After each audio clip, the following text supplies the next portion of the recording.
di sini merupakan mata kuliah BK Keluarga yang diampu oleh Ibu Farida Aryani dan Ibu Suciani Latif. Baiklah, langsung saja. Yang pertama itu ada pandangan dari Bowen, di mana dalam pandangan Bowen di sini ada keluarga. Keluarga di sini merupakan faktor penting bagi individu. Selanjutnya ada family therapy dan family system therapy. Dalam perbedaannya di sini, sistem terapi merupakan tindakan psikoterapeutik keluarga untuk memperbaiki fungsi psikologis, dan sedangkan family system terapi merupakan sejenis terapi keluarga yang fokus pada interaksi anggota keluarga dan melihat seluruh keluarga sebagai sebuah sistem. Selanjutnya ada ragam terapi keluarga, di mana dalam ragam terapi keluarga di sini ada beberapa teori serta tokohnya. Yang pertama itu ada intergenerasional yang ditokohi oleh Bowen, dan yang kedua ada struktural oleh Salvador Minichin. Yang ketiga strategik oleh J. Hale. Dan yang terakhir eksperimental oleh Gestalt. Selanjutnya dalam pendekatan Bowen di sini menekankan pada sistem emosi keluarga dan sejarah. Dalam sistem ini dapat dilacak melalui dinamika keluarga, orang tua dan keluarga kakek dan nenek. Keluarga memproyeksikan emosi mereka pada anggota keluarga tertentu dan reaksi anggota keluarga itu terhadap keluarga lainnya. Selanjutnya dalam konsep dasar Bowen, di mana ada beberapa konsep dasarnya. Yang pertama itu ada diferensiasi of self atau diferensiasi diri, di mana dalam diferensi di sini adalah bagian yang paling utama, yang merupakan pilihan yang tepat untuk perasaan dan pikiran. Orang yang tidak berdiferensi tidak dapat berperasaan dan berpikiran, dan yang mengalami kesulitan untuk berpikir secara logis dan mendasarkan tanggapan mereka pada hal tersebut. Lebih lanjutnya, mereka mengalami kesulitan untuk membuat perasaan mereka sendiri dari perasaan orang lain. Mereka memandang keluarga untuk menentukan bagaimana mereka membicarakan masalah perasaan tentang orang lain dan menafsirkan pengalamannya mereka sendiri. Selanjutnya ada trigulasi, di mana trigulasi di sini merupakan segitiga. Maksudnya di sini segitiga adalah unit dasar sistem yang pada dasarnya tidak stabil karena dua orang yang terombang-ambing antara pendekatan dan jarak. Saat tertekan atau merasakan emosi yang kuat, mereka akan mencari orang ketiga untuk melakukan triangulasi. Orang yang lebih tidak berdiferensiasi di sini cenderung melakukan triangulasi terhadap orang lain dan melakukan triangulasi. Orang yang dibedakan mengatasi dengan baik stres kehidupan dan hubungan, dan karenanya cenderung melakukan triangulasi terhadap orang lain atau melakukan triangulasi tersebut. Selanjutnya itu ada sistem emosional keluarga atau nuklir keluarga, di mana pola ini merupakan pola emosional dalam keluarga yang berlanjut dari generasi ke generasi. Selanjutnya ada proses proyeksi keluarga. Dalam proses proyeksi keluarga di sini merupakan perpanjangan dari proses emosi keluarga nuklir dalam banyak hal. Anggota keluarga yang memiliki masalah itu triangulasi berfungsi untuk menstabilkan anak dicelup dalam keluarga. Misalnya itu pada anak perempuan yang menghadapi masa ekonomi yang keras dan lebih konservatif secara fiskal daripada ayahnya, dipandang oleh orang tua terlalu kaku dan kusam. Mereka bergabung bersama untuk mengkhawatir bahwa dia tidak akan pernah bahagia dalam menikah.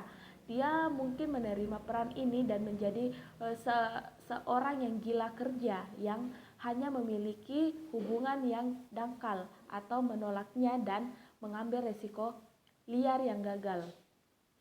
dan pada akhirnya dia mungkin menjadi depresi saat dia bekerja lebih dan lebih, atau dia gagal menemui reputasi ayahnya sebagai orang bisnismen yang kreatif atau yang sukses.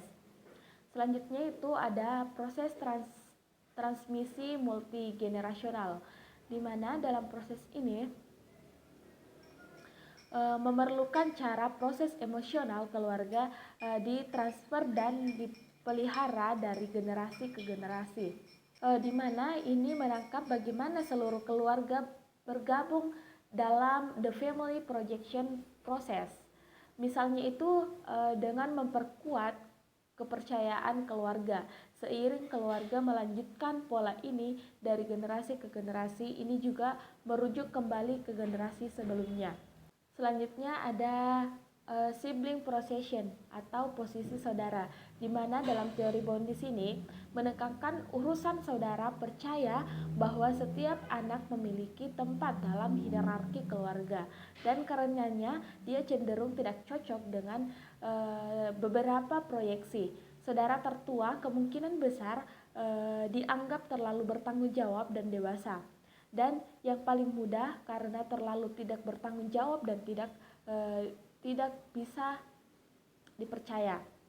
Misalnya itu dalam pikiran saudara tertua yang tumbuh dan bermitra dengan orang yang juga merupakan saudara kandung tertua, mereka mungkin tertarik satu sama lain karena keduanya percaya bahwa yang lain matang dan sangat bertanggung jawab. Selanjutnya ada regresi sosial, di mana dalam teori Bowen ini meluaskan pandangannya terhadap masyarakat atau sosial sebagai sistem sosial seperti layaknya keluarga. Dalam konsep sosial regresional di sini membandingkan antara respon masyarakat dengan respon individu dan keluarga terhadap tekanan akibat krisis emosional, tekanan yang menimbulkan ketidaknyamanan dan kecemasan, dan penyebab penyelesaian yang tergesa-gesa, bertambahnya masalah, serta siklus yang sama yang berulang secara terus-menerus. Selanjutnya ada perbedaan self, di mana ini merupakan konsep di dalam maupun di luar interpersonal diri individu. Dalam aspek ini merupakan kemampuan untuk memisahkan perasaan dan pikiran. Orang yang mampu membedakannya adalah orang yang tidak dingin atau ia hanya berpikir dan tidak pernah merasa.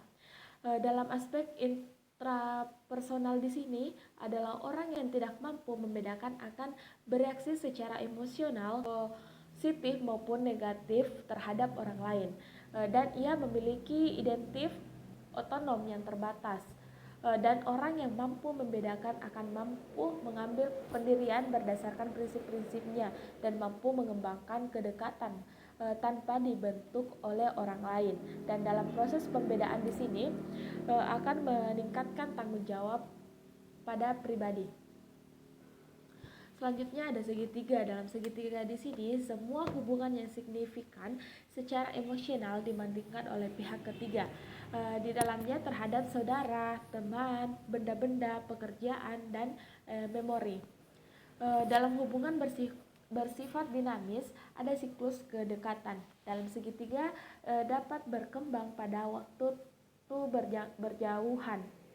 Dalam hubungan di sini pasangan yang mengalami tekanan akan sering berhubungan dengan orang lain untuk mendapatkan tekanan atau sekutu, dan kadangkala orang dekat dapat menawarkan dukungan ketika mengalami konflik atau kecemasan. Selanjutnya dalam tujuan konseling, yaitu yang pertama menurunkan kecemasan dan perbaiki gejala-gejala yang timbul, meningkatkan setiap partisipasi disesuaikan dengan tingkat pemisahan dirinya dalam rangka meningkatkan adaptasi keluarga sebagai sistem. Metode standarnya adalah 2 orang dewasa ditambah terapi. Dalam peran terapeutik di sini adalah sebagai pelatih atau supervisor, di mana di sini meminimalkan keterlibatan secara emosional dengan keluarga. Adapun teknik terapis yaitu yang pertama mendefinisikan dan mengklarifikasi hubungan antar keluarga, antar anggota keluarga, dan membantu anggota keluarga mengembangkan hubungan satu-satu, dan meminimalkan hubungan segitiga atau triangulasi dalam sistem. Mengajarkan anggota keluarga mengenai fungsi sistem emosional dan meningkatkan perbedaan dengan mendorong atau kedudukan sebagai individu selama mengikuti terapi. Adapun bentuk-bentuk perubahan pribadi menurut Bowen, di mana yang pertama itu perubahan alamiah. Dalam perubahan alamiah di sini, perilaku manusia selalu berubah, di mana sebagai perubahan itu disebabkan karena kejadian alamiah. Apabila dalam masyarakat di sekitar terjadi perubahan lingkungan fisik atau sosial, budaya, dan ekonomi, maka anggota-anggota masyarakat di dalamnya juga akan mengalami perubahan. Misalnya itu pada Ibu Ani, apabila sakit kepala atau pusing, membuat ramuan daun-daunan yang ada di kebunnya lalu meminumnya. Tapi karena intensifikasi kebunnya, maka daun-daun untuk obat tersebut terbabat habis, diganti dengan tanaman-tanaman untuk bahan makanan. Maka dengan tidak berpikir panjang lebar lagi, Ibu Ani akan berganti meminum jamu cap jago yang dapat dibeli di warung. Perubahan rencana. Dalam perubahan di sini, perilaku ini terjadi karena memang direncanakan sendiri oleh subjek. Misalnya itu pada Pak Anwar adalah perokok berat, tetapi karena pada suatu saat ia terserang batuk-batuk dan sangat mengganggu, maka ia memutuskan untuk mengurangi merokok sedikit demi sedikit dan akhirnya ia akan berhenti merokok sama sekali. Selanjutnya ada kesediaan untuk berubah. Yang pertama di sini, apabila terjadi suatu inovasi atau program-program pembentukan di dalam masyarakat, maka akan sering terjadi sebagai orang yang sangat cepat untuk menerima inovasi atau perubahan tersebut, atau dalam berubah perilakunya. Tetapi sebagai orang lain sangat lambat untuk menerima inovasi atau perubahan tersebut. Hal ini disebabkan karena pada setiap orang mempunyai kesediaan untuk berubah-ubah yang berbeda-beda. Setiap orang di dalam suatu masyarakat mempunyai kesediaan untuk berubah yang berbeda-beda meskipun kondisinya yang sama. Di dalam proses-proses kesehatan, agar diperoleh perubahan perilaku yang sesuai dengan norma-norma kesehatan, sangat diperlukan usaha-usaha konkret dan positif. Selanjutnya ada strategi pengubahan tingkah laku, di mana yang pertama ada pemberian informasi. Dengan memberikan informasi tentang cara-cara mencapai hidup sehat, cara memelihara kesehatan, cara-cara menghindari penyakit dan sebagainya, akan meningkatkan pengetahuan masyarakat tentang hal tersebut. Selanjutnya dengan pengetahuan itu akan menimbulkan kesadaran mereka dan akhirnya akan menyebabkan orang berperilaku sesuai dengan pengetahuan yang dimiliki tersebut. Selanjutnya ada diskusi dan partisipasi. Cara ini adalah sebagai peningkatan cara yang kedua, di mana dalam memberikan informasi tersebut, kesehatan tidak bersifat searah saja, tetapi dua arah.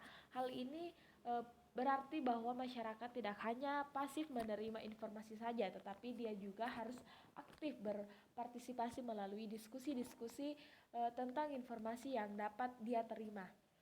Selanjutnya ada teknik dalam pendekatan Bowen, di mana teknik yang pertama itu ada genogram, di mana genogram di sini berakar pada teori sistem keluarga yang dikembangkan oleh Bowen.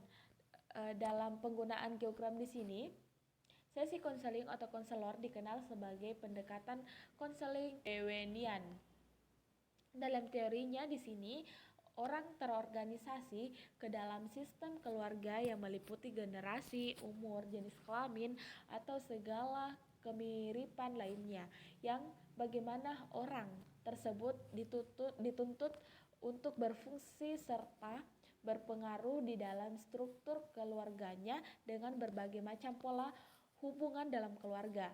Dalam perilaku anggota keluarga sangat ditentukan oleh aksi interaksi seseorang dalam menjalin pola hubungan dengan sesama anggota keluarga lainnya, baik dalam satu generasi ke generasi. Adapun mengenai peristiwa-peristiwa penting yang terjadi dalam sebuah merupakan rangkaian yang terulang dari generasi sebelumnya.